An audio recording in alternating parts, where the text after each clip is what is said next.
ఇది 4వ ఎలక్షన్ నాది. అతి చిన్న వయసులో 26 ఏళ్లకు రాజకీయాల్లోకి వచ్చా. 28 ఏళ్ల వయసుకి నేను ఎమ్మెల్యే కావడం జరిగింది. నాకు పూర్తి ఒక ఎమ్మెల్యేగా నాకు పూర్తి సాటిస్ఫాక్షన్. ఎందుకంటే కేతిరెడ్డి లాగా పని చేయాలని చెప్పేసి, అంతకంటే ఒక ఎమ్మెల్యేగా నాకు పెద్ద సాటిస్ఫాక్షన్ ఏమి ఉండదు.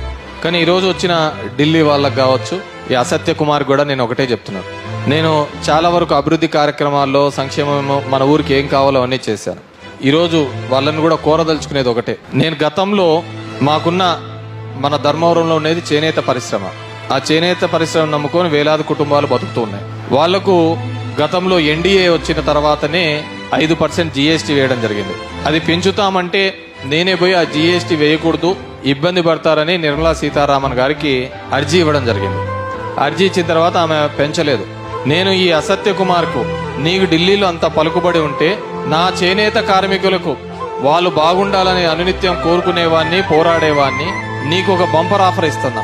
నువ్వు గన ఈ ఎలక్షన్ తేదీ లోపల గన నిర్మలా సీతారామన్ తో చేనేతల మీద ఈ 5% జీఎస్టీ తీసేస్తామని చెప్పేసి ఒక ప్రకటన చెప్పి నేను ఎలక్షన్ కూడా చేయకోకుండా ఇంట్లో కూర్చుంటాను, మా చేనేత కార్మికులు బాగుపడతారు అంటే